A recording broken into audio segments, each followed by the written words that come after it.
Hello, hello, everyone. Welcome to another edition of the Miss Texas Show. It is your co-host, Melissa Santana. Excited as always, not only to have you with us, but also for us to be able to welcome another wonderful guest.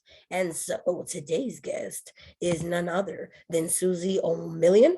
She is an attorney, author, motivational speaker, founder of an organization. She's also helped represented many battered women in divorce proceedings. She honestly is just tremendous person who's done so many great things across her lifetime. And the organization she founded was actually back in the 1970s. And once she represented battered women, that was actually back in the 1980s. So she has been doing work for countless decades now, and so is just a tremendous person for us to have on the show. So I'm looking forward to it, and I hope you are too.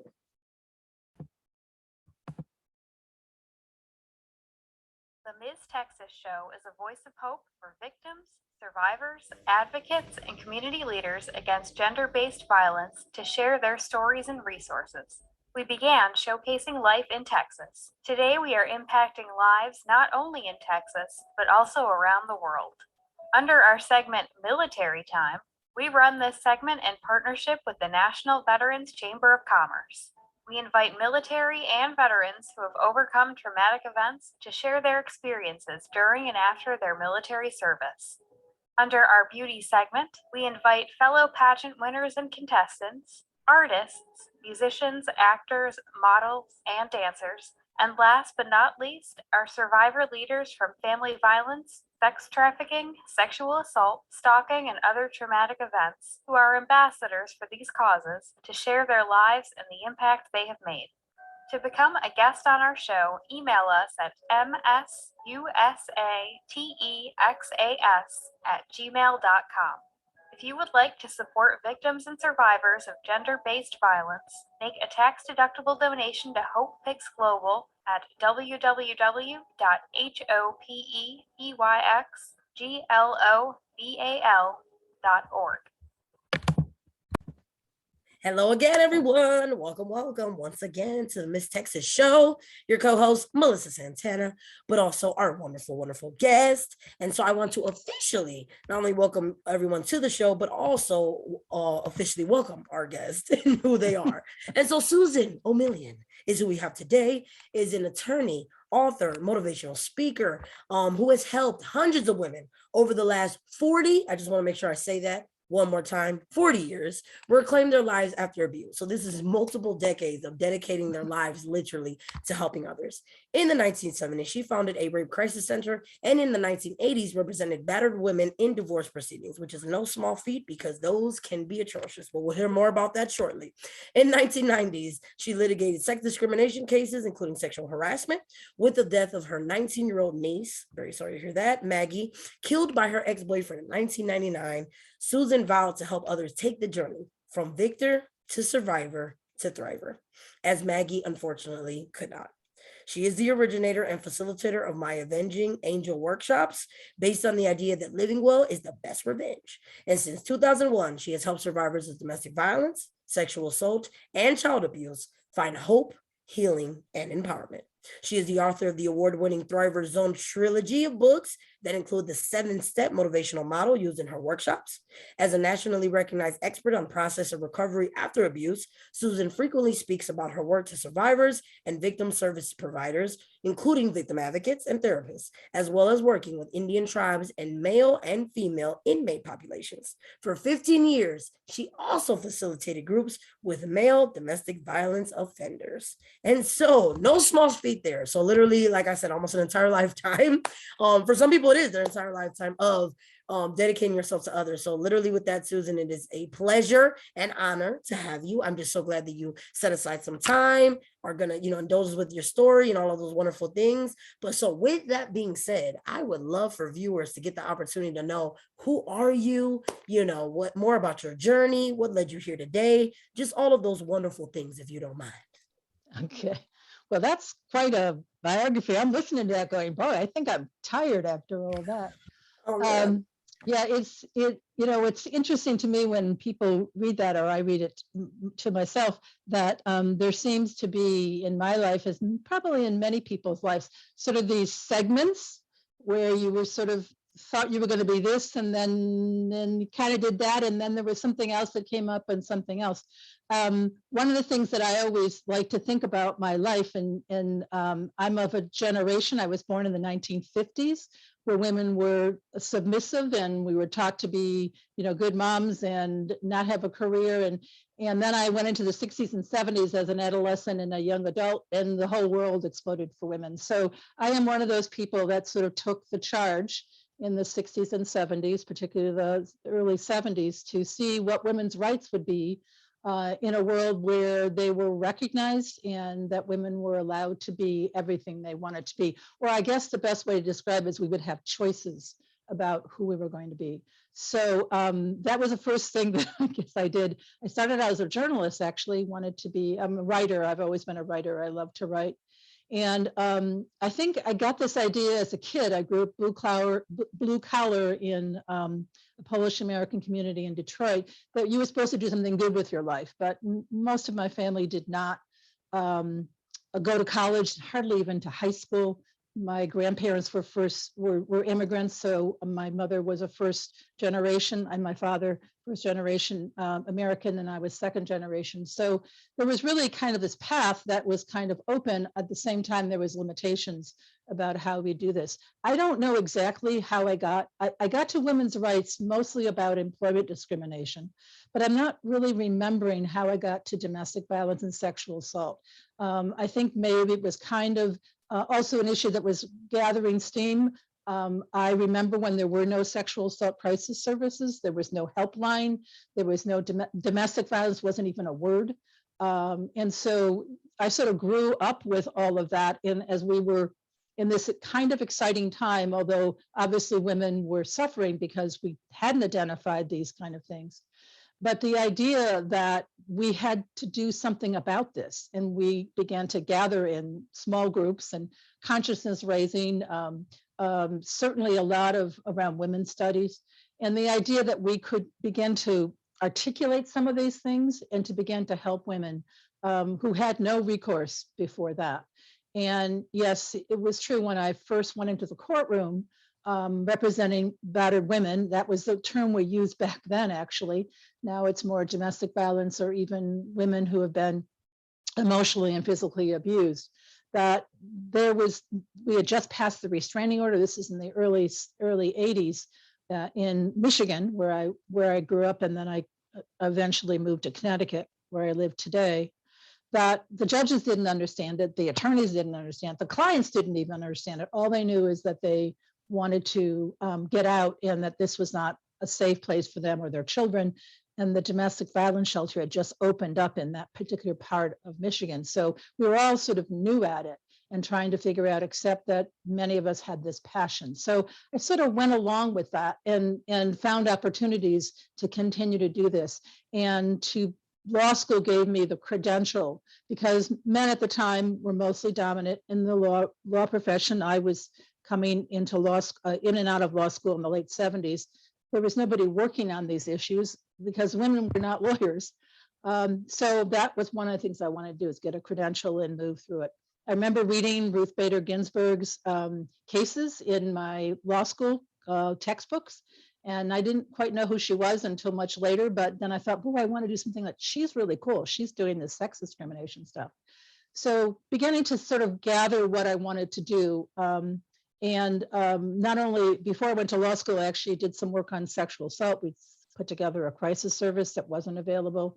Started going to the courtrooms and really understanding how the victims were dealing with this. I had never had this happen to me personally in any of my relationships or any of my experience. That was, thank God for that.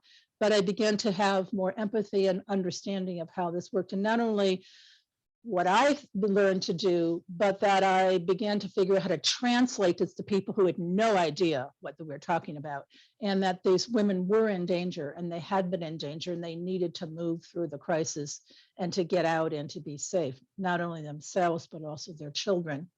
So eventually I came to Connecticut to work for a women's public interest law firm, which was focused on sex discrimination. I started doing litigation around mostly employment discrimination, equal pay, doing both sex and race discrimination cases. And we started working on sexual harassment. That, once again, a term nobody knew what that meant.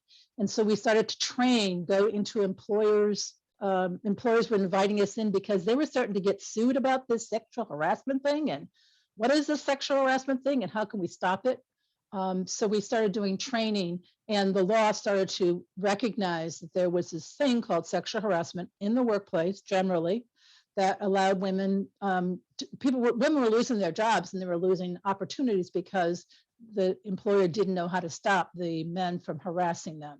Usually, you know, sometimes it was touching, but a lot of times it was kind of coercive. If you go out with me or have sex with me, I'll promote you. So that kind of was happening for centuries in the workplace where women did work, but no one had identified it as a legal issue. And then eventually I moved into state government here in Connecticut and started doing child welfare issues, which were all tied into the family, particularly around domestic violence, and did some work in the governor's office there. I left there in 1997, not sure what I wanted to do and why I was going to do it, but I had this sort of bevy of information, and actually started writing novel because I always wanted to do that. And I didn't know that the reason why I lost my job and I didn't have an opportunity yet to figure out what to do next was that something was coming that I needed to be freed up for. And that was the murder of my niece in 1999. She was a she was a sophomore at a very good school in Michigan. She had a boyfriend who was a junior, a year older than she was. She had been dating him for a period of time. And at some point, Maggie decided that she did no longer want to be with him. She called him immature, that he was pushing the relationship too far, too fast, and that he seemed to have a lot of possessiveness and a lot of ideas about what she should and shouldn't do. And my niece was a very bright, very beautiful, talented, musical, athletic young woman who wanted to go to law school. She and I talked about my cases. She was like, oh, we should do something about that, Aunt Susan. Yeah, this is really important. So one of the things that he didn't do was he never physically assaulted her before he killed her. So she didn't have that big warning sign. Not that that's the only warning sign of danger. And she was in a school where they hadn't put this information out. Maggie knew about abuse, but I think she thought she could handle it all by herself. And there was nobody at that school that seemed to be interested in helping her or even understanding, because he had not put her in danger by physically assaulting her. So, but there were other warning signs were there, one of which is pushing the relationship too far, and the other which is verbal abuse, and that he refused to accept the end of the relationship. So not able to get him to stop antagonizing her and stalking her, basically. They had broke up the end of her freshman year. They came into her sophomore semester in the fall. She asked him several times to stop contacting her. It was a very small school, so she couldn't really avoid him. And he wouldn't do that. So she went to his room. I think, knowing my niece, I'm going to go there one more time and tell him to leave me alone, and he will do that. And she had a practice with him of reading his papers. She would help him with his papers. So he asked her to come and read a paper, and she said, okay. But in her mind, she was going to tell him, this is it. And she didn't know he had a gun. And there's an argument in the room, and he killed her and then killed himself. And the shock of that was not only on me and my family, because I thought somehow my family was the other. I don't know why I thought that, because I had worked for years with victims of all races and creeds and colors and social, economic. I don't know why I thought that, but I did. That my family couldn't be affected. And I think the school also felt that they were in some kind of a bubble and that they would not be impacted by the violence around them. And the gun store owner, who knew he came to the gun store shop and bought the gun using a college dormitory address.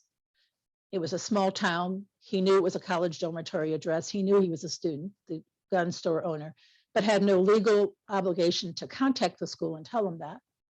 the school had actually started with a 0 gun policy that semester. So if he had reported or someone had reported that he had a gun, that they would have searched his room. They would have had reasonable cause to search his room, and they would have found it before he killed Maggie. So none of that happened. And so Maggie was killed. She was dead. I had gone out to Michigan because remember, I wasn't working full time, which is why that happened, I think. And so I was able to spend some time with my brother and sister-in-law and help them. You know, in every family, there's good things that are good things about our family, and there's things that are a little bit hard. And in times of crisis, those things come, both good and bad. So it's a lot of trauma, a lot of things that, you know, we had to deal with. And also working with the school, trying to get some changes made there. But I could see that my work wasn't really there. They weren't going to make the kind of changes I thought they should have made. So I came back to Connecticut and I started thinking about, okay, so what am I supposed to do with all this?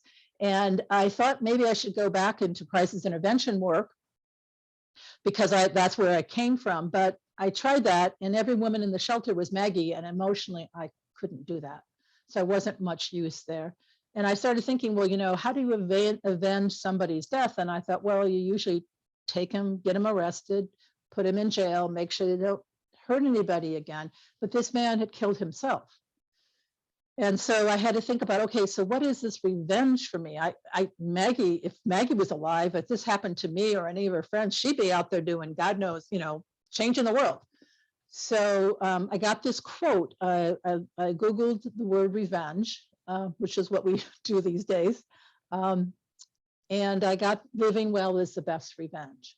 And that's what I wanted to do. I thought this man tried to destroy my niece. He destroyed my niece. He's trying to destroy my family and me. It's like, no way he's going to do that. So I started doing this. I had this idea about a workshop. I had done some creative writing workshops, so I thought there were some tools that I could put together. And I called it my Avenging Angel workshops based on living well is the best revenge. And I started doing them.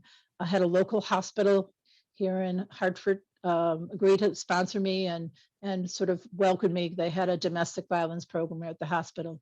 And I started doing these workshops. They kind of took a while for me to figure out because I'm not a clinician or a social worker, but they seemed to resonate with the idea that we need to do more than survive. And so that victim to survivor to thriver. And I started to sort of define with the women's help, because I started doing the workshops regularly and they were free of charge, which was very important to me. This is not information that many women I had worked with who've come out of domestic violence or sexual assault don't have money or access to money. So I wasn't going to say, come here and here's the amount of money you need to pay me.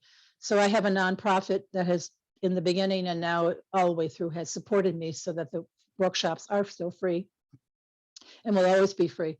And the women sort of responded to it. And we started working on how we get them beyond surviving, as Maggie could not, into reopening their life dreams and goals, and really starting to not just feel like they got out or got through the crisis of a sexual assault, but they could actually live a productive life.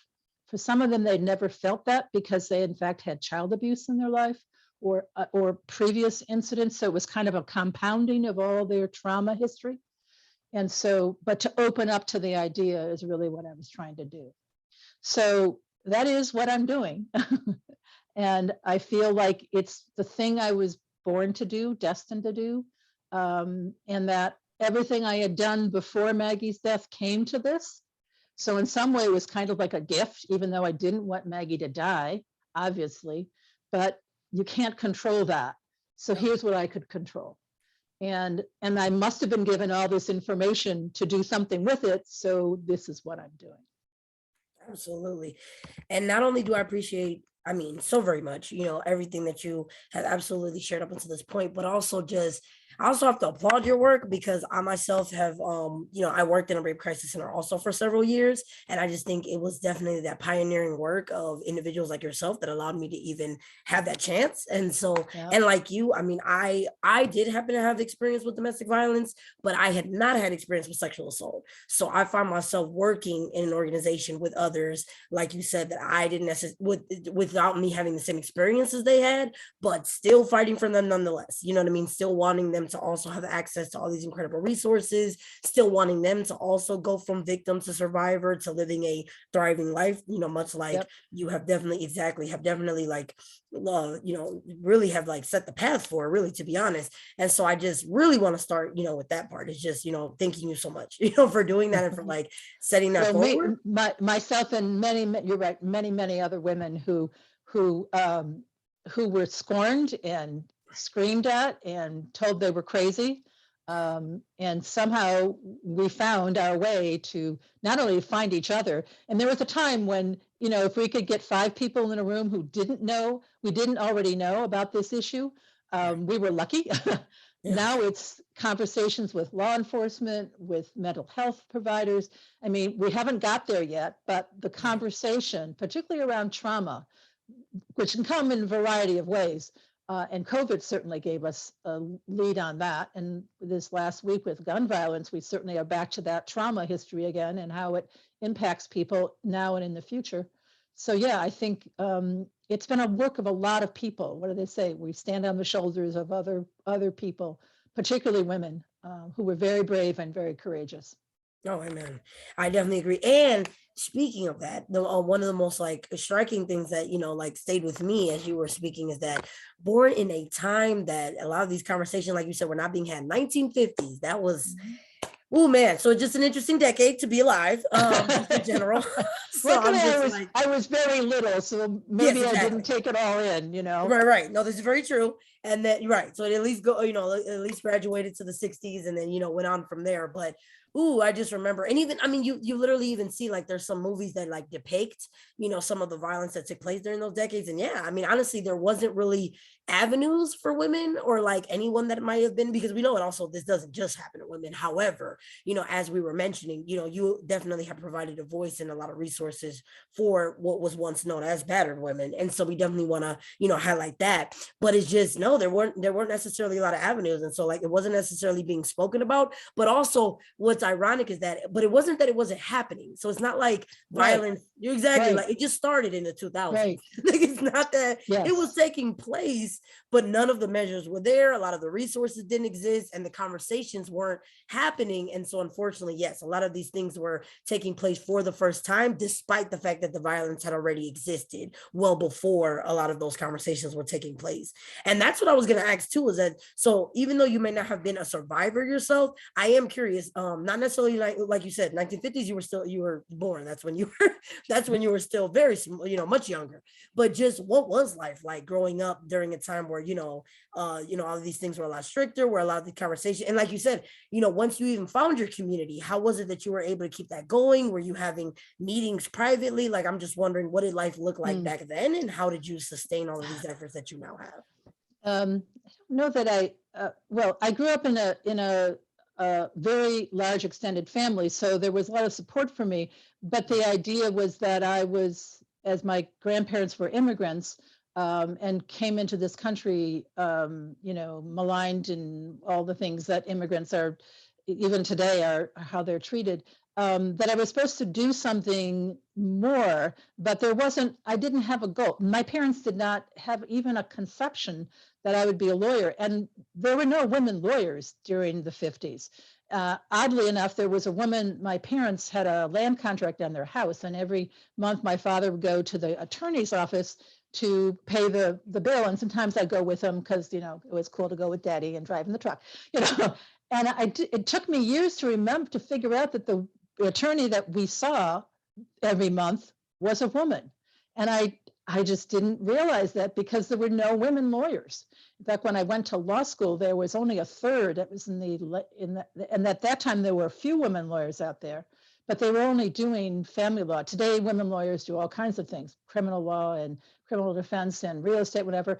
But there was just a dearth of any kind of role models, except the idea that my parents were pretty clear that I was going to go to college, but they didn't have money to do that. So my older brother and I managed, and mostly his wonderful research skills, we found scholarships and we got ourselves through college. But, I didn't know that what lawyers could do. And I also didn't know that I had those skills. I think the thing that really pulled me over the edge about going to law school and sort of saying, screw it, I'm just going to go try this. And the worst thing they can do is throw me out because I'm not smart enough or something, is that I needed to have a credential to push forward on women's rights. No men were interested, and if they were not going to speak up on it at that moment because there was no money in it. And in divorce work, certainly there was a lot of domestic violence going on, but usually it wasn't dealt with, or it was dealt with in a very kind of quiet way. And the women were, the police wouldn't do anything about it. They had no evidence of this. So it was really kind of just taking pieces, piece by piece by piece. And remember, the world was exploding around us, particularly in the 60s and 70s, where not only were women in college, but we were like protesting and we were doing things. And many of us started in the environmental movement or started with racism. And, I went to the University of Michigan where there was a large protest. We had no one went to school for a day because of racism issues. So, but we sort of found that, we started building the skills and then we started putting into place the things we wanted to work on. And I actually got mostly interested through the National Organization for Women. Now, we were sitting in consciousness raising groups, little groups of women in church basements, and we were telling each other's story. And in the consciousness raising didactic of the time, the template was the personal is political. So we're all telling separate stories of how we were discriminated against or perhaps sexually assaulted, although that was harder to talk about because there were, that was a little scary. That wasn't too embarrassing, and make sure you don't tell people about those things. But we sort of got the idea that, hey, we're all experiencing something like this and we should do something about it. So, but that confidence was not there, was not given to us. Our idea of growing up in the 50s, we were going to get married, have children, and be housewives. That was the word at the time. That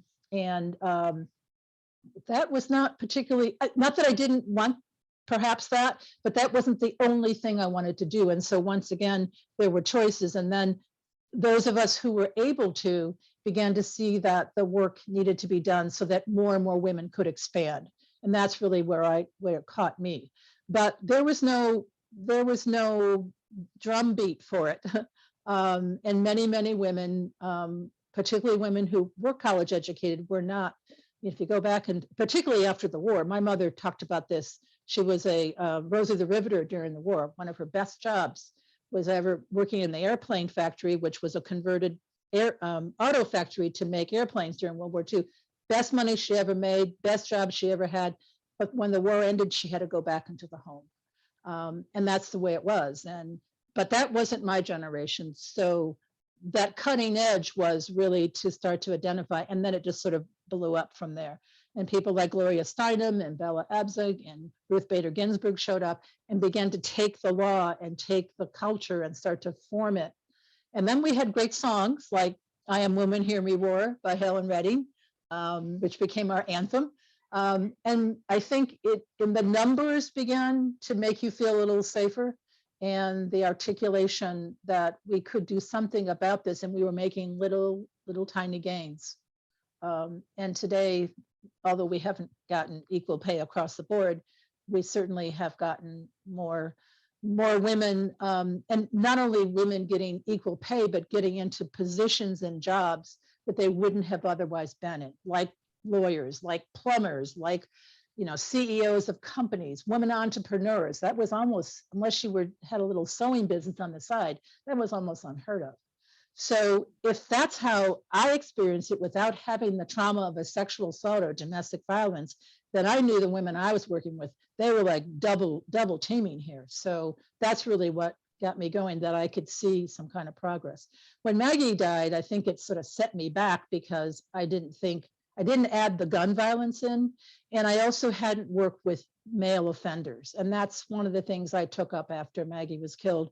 I kind of knew when I was doing legal aid work that I was taking this woman away from this guy, but that he would go on and do 10 more women in his lifetime. So what about him? But at the time that was just like all we could do was sort of manage what we had in front of us. But after Maggie was killed, there were more programs that had built around the country. And not only here in Connecticut, but I actually started working in Massachusetts. And they were called batterer intervention programs. They're still kind of called that. They're psychoeducational programs with men. I did those for almost 15 years. It was a really interesting experience. I felt like the work that I did with victims sort of informed the work I was doing with men, and the work I was doing with men informed the work I was doing with women. And I found that we socialize men in a very strange way. We socialize men actually in a way that not all of them will become violent, but that anger and violence sort of is in the mix. And that for men to be kind and gentle and able to not become violent is almost against their socialization, which is kind of crazy. But I learned a lot about that process of how it is that we could begin to move through, but there's lots of issues that are not being addressed. For many of the men I work with, they had incredible trauma histories. If you ask them when they were children, if they experienced domestic violence and or child abuse, the majority of them would say yes. If you ask them if they had any kind of good male role models, they would usually say no. In many cases, they'd say their father was actually not in their life growing up. And they may have had educational opportunities that were not given to them. And lots of gang violence or getting involved in gangs or street violence. And they were young men who were on a trajectory. When I was working with the men that were in my groups, they were usually misdemeanor kind of cases. They weren't attempted murder or whatever. So they were on a trajectory. If they couldn't stop the violence, they couldn't learn how to manage their anger in a different way. This is the process they were going to go through the rest of their lives. So I think there's a parallel kind of movement about this. And as you said in my bio, I have worked with male inmate populations, and I find them really fascinating because many of the men that I work with in several state prisons actually are there for either severely injuring or killing their partner or wife. And they're kind of like, but I want to be a thriver. And so they start to understand their journey. And of course, they're now there for the rest of their life, although there are men coming in and out that they're helping to educate. So there's kind of like a thirst for this across the board. And I think that's why it's interesting in COVID time, is that many people that didn't get this trauma kind of thing or didn't get the journey thing, they're now getting it, because for many people whose loved ones or they've gotten severely sick died, or they got severely sick because of COVID, this is on top of another pieces of trauma history. So we're now learning how all this comes together, and that the idea that some things weren't dealt with early in our life, maybe for reasons that we had no control over, but there's a moment when we could, and then passing it on to our children. And many of the men would tell me that if they got the desire to make changes in their own way of handling things, that they were going to break the cycle for their children, that they were going to break the generational cycle, and that was important to them. They could see that did not happen for them. And I think that's really the kind of anti-violence works we are working on in this world right now. And it's becoming bigger than just the singular kind of issues, and not that those aren't important, but I think it's the journey that we're all talking about. And for many women, when I have them come into the workshop, the first of the 7 steps I work on is to see a journey. Some of them don't even realize they're on a journey. They've been a victim their whole life, and they're really good at surviving anything, but they get kind of caught in that survivor victim cycle, and they never get to thriver. So really putting that out there with not only the workshops that I've done, but the books I put together, trying to get women access to this material, at least to the idea that there's something else. And I believe that if they become thrivers, that what this work really is prevention work. They're not going to go back. Many of the women I've worked with, and I've worked with hundreds of women over the last 20 years, just doing the workshops, they have not, the ones I know about who have stayed in contact with me, they have not returned to an abusive relationship. They have built their confidence. They don't want to be anywhere near that. The red flags are up. They know it. On the first date, okay, that's it. We're not doing that. And also women who've come through sexual assault, recognizing that that is a piece in their life that's not going to hold them back. It'll always be something there. It'll always be a part of their life, an experience, but like any other experience, they can move through it in some way. I tell women, it's not a linear journey. You don't go through it and then you're a thriver for the rest of your life. You're going to get pulled back. The gun violence in the school last week brought me back to the victimization of Maggie. I mean, the only thing I can do now is know I'm going to be sent back there for a while and just get really angry and really sad and just like, how could this happen one more time? But I can stay there for shorter periods of time and know that it is a stage and I can, move through it. And that's the journey that I think many people either don't know that they're on, or that they have a sense that nobody else is experiencing the same thing as I am. And that's where I think we've gotten a lot more education out there. But we still haven't figured out how to manage the trauma, the impact of the trauma. Particularly complex PTSD is really one of the biggest challenges that I see the women in my group deal with, because they can get triggered back really fast. Right. And one of the reasons why when they come into my workshop, I don't have them tell me their story. We don't tell our stories. I mean, I talk generally about Maggie and how she inspired me to do the work, but I don't go into all the details because we don't need to be triggered back to that. We want to encourage each other how to move on and make those changes. Oh my gosh, absolutely. And that's what I think too is, so that's what's incredible. And so I know I started off by, thanking for the movement that is so necessary for all the advancements that, women have been able to have and like that will continue to have. And that, you're part of that movement, you represent it, but you were also part of it. But also, and like you said, I mean, it wasn't just with you. I mean, it takes a community to be able to do this kind of work.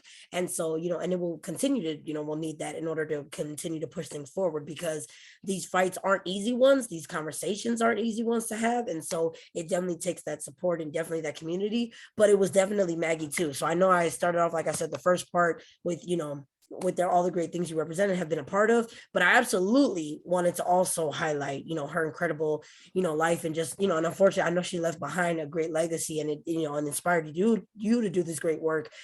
But I just think it's incredible just to also be able to pause and realize that, wow, like that her life, it definitely was. And what's so unfortunate about her having lost her life, because of course, first of all, she definitely did not deserve for her life to be lost, right? Like there's no way to excuse that, like to be like, oh, but I can see, and it's, at least it was this. No, she should still be here. She should absolutely still be here, and unfortunately there was someone who they unfortunately cannot control themselves, and they decided that this was the way to deal with the situation just because they cannot handle the news that she was sharing. But her breakup should not have it resulted in a death sentence. Absolutely not. Like all she was doing was communicating a message, letting it known that, she was not in that place. And what I think is another hard thing to process, but that's part of that, is that, like we mentioned, when it comes to domestically violent relationships, it does take women a lot of strength, and also, or anyone that's in that kind of situation, including men who find themselves abused, or anyone from any gender. The main thing is that it is very difficult. It takes them an average of about 7 times to usually leave. Exactly. So for them to finally have developed that courage and to finally go forward, and in your case, like you said, you've actually dealt with some who they definitely have that confidence now, thankfully, and so they're not going back. But it's just incredible to know the courage that it took for them in the first place. And so for Maggie to have already been confident enough, that wasn't necessarily what she was operating out of. She didn't have any reservations. She knew she had seen enough. She was done with it. She should have been able to communicate that. Like he should have been, and so it's just, right. In a rational world, yes. Yes, exactly. Like, right. If we were dealing with that, exactly. She should have been able to say that, and that we respect it and not result in her life being ended. So it's just incredible. And like you said, yes, I definitely think that it absolutely reminds me of why it pains me to know how easy it is for someone to get a gun in our country. Absolutely. And how incredibly difficult we make it for other women to exercise their choices, with their bodies. We won't get too political on the TheMsTexasShow, but it's just interesting that we live in that dichotomy where it is easy to access guns, yet we're also giving, putting incredible pressure on women for choices that, have to do with their own bodies. So I just think, there's a lot there, but regardless of that, it also, the bigger picture too is that we do know that a lot of violence does exist in our world also. So that's also part of the issue, is that there is a lot of violence that occurs. And so, as much as we want survivors to have access to resources to help them with their healing, it would also be great if abusers didn't have access to things that, can help them end other people's lives. So it just would be nice to, see that not be as easily accessible, especially when some of them don't know, obviously, how to exercise the right control when they have it. And so I agree with you. I definitely think that was, I'm glad you shed light on the fact that there was just so much there that, it would have been nice, right, for the, like you said, for the school to have, known or been aware, of all that. I definitely think in general in our country, we should probably have more, regulations, and in general, like we should, there should be more education. And so I've also loved that on the flip side of that, you've even worked with offenders, which isn't always the case. I will say there are a lot of people who are advocates and they don't go to that other side, so they work with the dark survivors. side, I know. So, right. I was about to say, I can only imagine, but I think it's interesting, that you've been able to see that from both sides. And I mean, and obviously having had a lot of, empathy for the causes, because I mean, you've always believed in them. And that was another ironic thing, is that you were already doing this work before Maggie unfortunately lost her life, so like, that it was wasn't really odd. Yes. I don't know. I don't know how to so explain that exactly. And it was kind of like, it was, and in fact, I had members of my family say to me, maybe you haven't told us about something happened to you when you were younger. Maybe there was something. And I'm like, no. But yeah, it was that moment of Maggie's death when, and all the horror of it, it's like, oh my God, everything I've ever done sort of prepared me for this, or at least the idea that this journey was not what I thought it was. And not that it didn't have value, but I think it's also the way the society has moved beyond the idea that, it was not just about getting women equal pay, which is really important to, to have family life and to be honored for what you do. But we kept pushing that larger issues. And I think those issues are becoming a little bit clearer, particularly around violence. I think the other thing we don't understand, and we haven't really captured, although this last week with the Texas shooting, it's becoming really interesting that people are getting it, is that the impact on children. Many of the women that I work with, yes, they get away from this guy, and he has some tendencies that are very controlling and coercive, and maybe a narcissistic personality defect, or whatever they call that, however they define it. And we can get the women away. That's true. And we end the marriage and end the relationship in a formal way. But the children are the children of that man, and that continuation of that relationship, not only between the ex-husband and the ex-wife, the mother and father of these children, which is very, very difficult. I have a lot of women who just say, I got away from him and he's still in my life and he's driving me crazy. And the children, how they experience that. How they experience that their father is using them in some ways, manipulating them. They're too young to figure it out until later. But the impact is there. Like I said, many of the men that I work with in the offender programs, if they told you about their childhood, they would talk about this. And they talk about how they were terrorized by that and how they were traumatized. And you heard that in the little kids, the little fourth graders who came out of that classroom or came out of that school alive, that you could see that we really haven't understand the impact of that. And how does that follow through with the rest of your life? And how do you manage that? And how do you make sure, you're right about the statistic that may take 7 to 8 times for women to leave a relationship. It's also true that statistically, and I don't know if this is like with numbers and everything, but many children who experience domestic violence or witness it as a child will either become perpetrators themselves or they'll become victims themselves. That victimization, that victim mode is set, or that not as much offender mode, but the idea that there's a way to control this situation by using violence. That many of the men that I work with they said they had an anger problem, but men are allowed in our society, the one expression men are allowed to have, or the one feeling men are allowed to express is anger. Men don't usually express hurt and sadness. That's too weak. You know, one of the programs we did, one of the exercises we did in the program was the man box, and had them sort of, you know, put all the words in that box that men are supposed to be strong, and, you know, what's outside the box, weak and sissies and whatever. And we still socialize men and women that way. It's really crazy. And I don't know the answer to it, but I know that many of these men were struggling to say, okay, this is what all that happened to me, and this is where I ended up. Who can help me? You know, even some of them wanted to change. And my question is, can these men change? And I work with some men in the program, many of whom were formerly abusive, who became facilitators, and they really tried to articulate, you know, in their own struggles, that there was a place you could go, but that's not the norm right now. And that's what we're all sort of struggling with. Who are these guys that are, you know, unfortunately getting guns? But yeah, it's the gun is the problem. But where do they get this idea, you know, that this is okay in our society, particularly the anti-woman, the misogyny is just, it's rampant, with racism and misogyny and just hatred of people. I don't know that I didn't work with men in those categories exactly, but I could see that these men, that there was a staging ground for it, and that staging ground had been laid much earlier in their life. And you know, maybe someday we'll figure that out. I think there's been inroads to it, but that may be the revolution that, you know, I was just watching one of the Parkland survivors, the Parkland school survivors last night on TV, who's taken up the cause, and you can see his passion and his energy. So maybe that's this, and he was saying, this is our generation to solve. Let's go out there and do what we can do. So maybe that's the next charge, is to talk about it on a broader scale, and not forgetting that there are particular groups, you know, Black people of color, women, children, disabled people, you know, we can see all those groups, but the overall pattern is really that is violence and hate. And if I can do something about that, particularly to move women through it so that they don't have that experience the rest of their life. I remember many years ago when I first started doing sexual assault work and advocacy, I remember that I was talking to a group one day. It was, I don't know, it was a community group about sexual assault. And, you know, some of at the time, telling people, this is back probably in the 70s, what was available and some other characteristic. And this, at the end, this woman came up to me. She was probably in her 80s, maybe even mid 80s.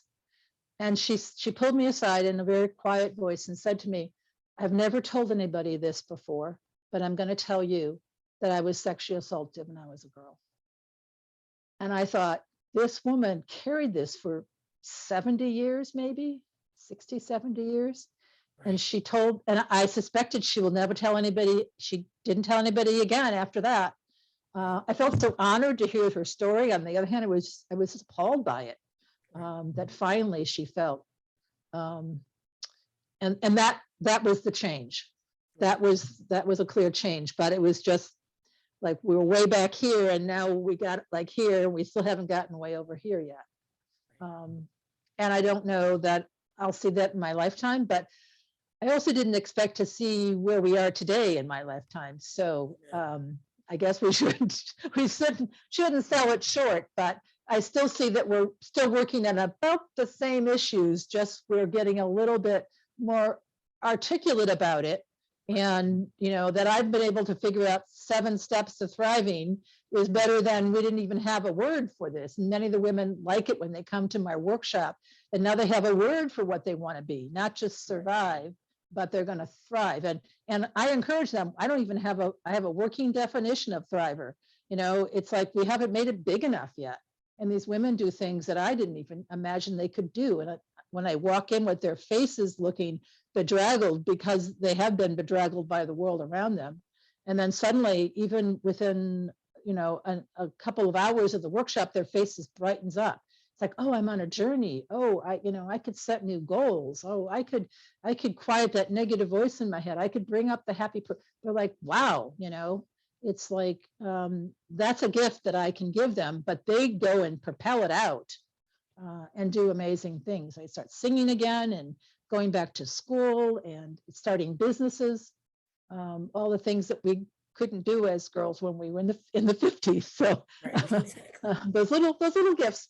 But I think the explosion of that is not so much that they couldn't have done it before, but all the ways they were treated kept them in that space. And I always tell the women that negative voice in your head that tells you aren't good enough was probably fed by the abuser. Somehow they know how to do that. They had to get into your little head and then like, yeah, you're fat and stupid. No one's ever gonna love you, so you can't leave me. And then you're figuring out, well, wait a minute, I think somebody loves me out there. But just that idea that women have been, and not just women, but certainly women in my generation and moving into the way that women are still socialized, that we're still kind of put in those little categories. And we are the empaths. So so we're supposed to connect with people at a level that maybe is not the best way to run a business or something. But I think it's that combination of how women can bring those kinds of feelings and nurturing to make things better, not only for themselves, but for the people around them. So I'm just honored to be doing what I do. I don't know exactly where it's going to take me. I have been moving. I put together these 3 books with Thriver Zone books to particularly to get women to access this material. Entering the Thriver Zone is the 7 steps.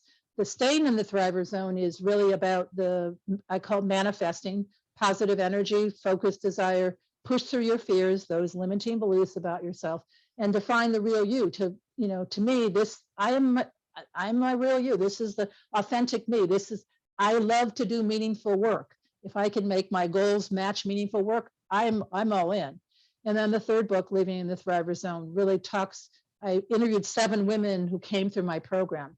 And I always say that I can tell you what I do, but the women can describe it much better because they are it. And they described what that journey was like for them and how it got them moving. I've also put together 2 novels. One of the things, I think I said something about this earlier, I always wanted to write a novel. I felt like I needed to tell the story of Maggie's story of her death and her life, but I couldn't tell it in memoir. That would be too hard to do. So I loosely based on her story, inspired by her story, I wrote a novel.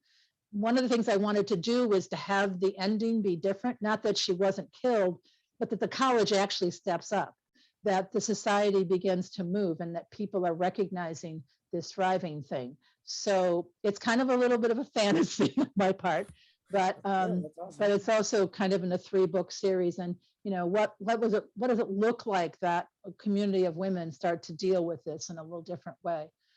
In fact, I'm now writing the 3rd book in the series, and it's great because I can describe some of the warning signs of abuse with a story. Sometimes people see it better in a story, somebody else's story, rather than my story. And then like, oh, that thing that in that story, maybe that happened to me and I didn't have a word for it. And I think that's one of the best things we've done more recently in our society is to give people words for these things. In fact, I think initially some of the bullying work that was done in schools, because bullying, the curriculum is kind of the same, abusive, bullies are abusive, verbally abusive, bullies are physically abusive. So kids are getting some of those words and maybe they can then apply them. And some of them are applying to when they start to go into dating relationships. So not always having the words for it was certainly happened in the generation I grew up in. But even with Maggie, she didn't quite have the words for it. She knew what it was abuse, but she thought she could solve it all by herself. And because he did not physically assault her, then the danger kind of didn't pop up. And that really is for many women where they come into this, that there's something wrong with the relationship. There's something that's not right. They don't feel right. The children aren't thriving in there. but they don't always have the words. And then if they do have the words, can they find somebody like the police and the court system or the therapist who will help them do something about it?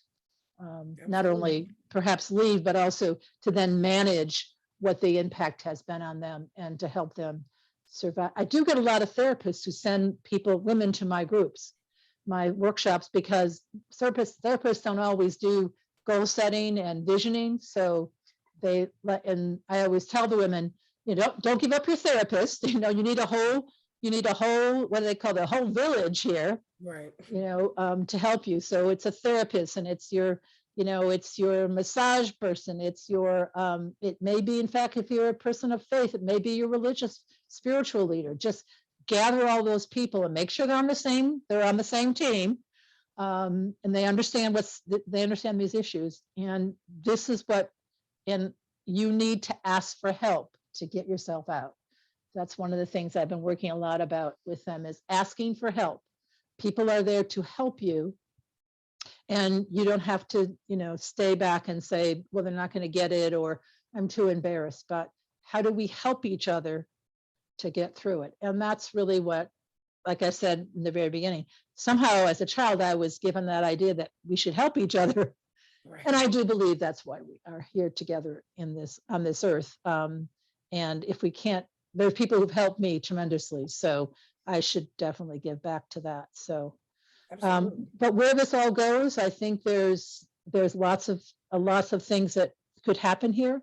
Not only in the work that I do, I want to get my work out into other programs and sort of see if I can institutionalize it into not just having crisis intervention programs and support groups, but also this third step, and see how that sort of blends together. And plus how, in general, we're going to deal with trauma in our society, wherever it comes from, whatever experience you have that has caused trauma to you. So we're not holding on to it like the 80-year-old woman who held on to it for 60 some years or whatever, and managed to tell me in some moment in time that hopefully gave her some kind of release to the whole thing.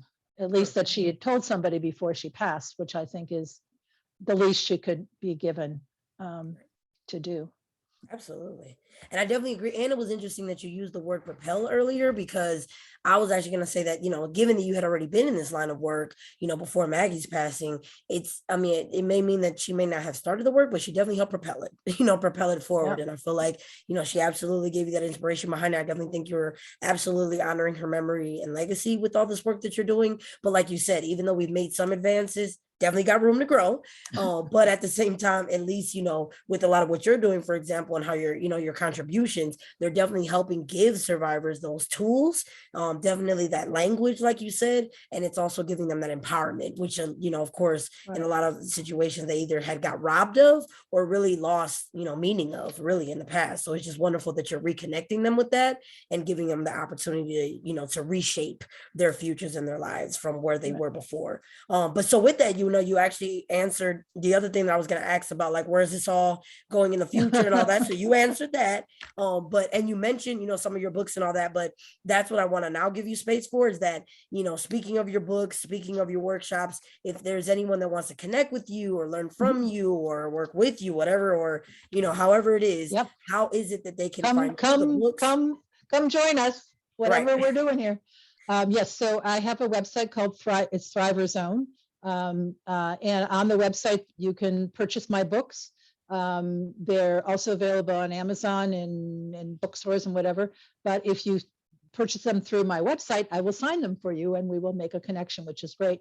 I also have some information on the website about my workshops. They are now virtual. So I have women coming from all over the world, actually, not only outside of Connecticut, where I live now, but also around this country. And I had a woman recently from South Africa who came on.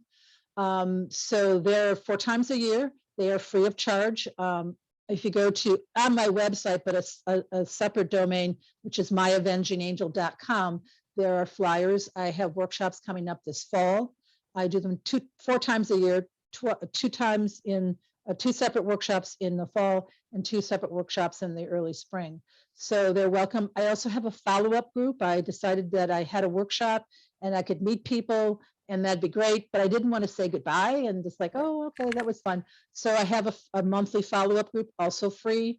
I also have a retreat. We just did a virtual retreat and other events around the year. I've been creating this Thriver community because I think it's not only that, you know, trying to find women who have had the experience you've had, but also women who've had the experience you've had and are beginning to move forward. So we are role models for each other. So that's really my Thriver community. So a network of women who understand and share your desire to move forward, who understand your experience, but don't necessarily have to, you know, go back over the whole thing.